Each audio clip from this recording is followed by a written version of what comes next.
We have requested an extra $250 billion on top of the original $350. At the present run rate, we're going to be out of money for the small business assistance plan. So we ask Congress to please put partisanship aside and let's get that additional money. That, of course, is the National Economic Council Director, Larry Kudlow, at the White House, as Congress is deadlocked right now over more funding for the Paycheck Protection Program for small businesses. So far, 4,700 lenders have approved over 1 million loans through that program, but it's running out of cash. Joining us now is Wyoming Republican Senator John Barrasso, chairman of the Senate Republican Conference. Senator, we appreciate you being here this morning. I wonder what you can do, how quickly you can act, not just to get more cash into this program, but I continue to get emails from our viewers saying they can't get through. They can't get this money. Yes, a lot of people have been helped so far, but there's a lot of people in your state, states around the country that can't get through.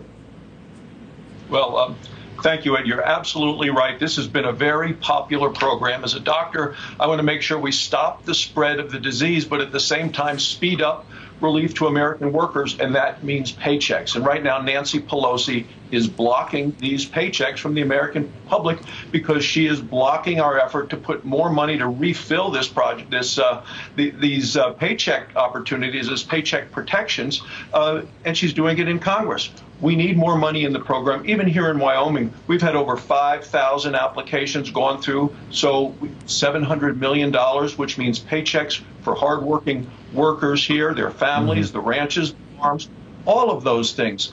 We need more money. We're spending about $30 billion a day, so we're going to hit the limit at the end of this week. But once again, Nancy Pelosi, with her liberal wish list, is saying, no, we're not going to approve that unless you do all of these other things, spending money on other things that right now are not the focus of the American public. People need their paychecks. Senator, it may go deeper than that. Nancy Pelosi wrote a letter to her fellow Democrats that said, in part, because of an incompetent reaction, the strong economy handed to Donald Trump is now a disaster, she wrote in this letter. The truth is, a weak person, a poor leader, takes no responsibility. When you see a partisan attack like that in the middle of this crisis, how do you fix a program like this? How do you work together? How do you move forward?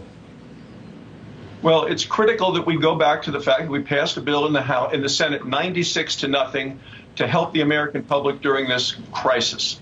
But yet the same Democrats that voted for this paycheck protection plan are now blocking the additional money, even though we have now run out of money with paycheck protection. But to Nancy Pelosi, let me just say, since Donald Trump took office, up until this pandemic has hit, we had 7 million new jobs in America. This has been the biggest economic recovery anywhere in the world, and it's due to the fact that we have done the things we needed to do to stimulate an economy successfully. We need to get back to that. Until we get the medical side of this behind us, we're not going to be there. This whole paycheck protection plan, which is working in a program, and if you get a job through a small business, you know how important it is to get that paycheck.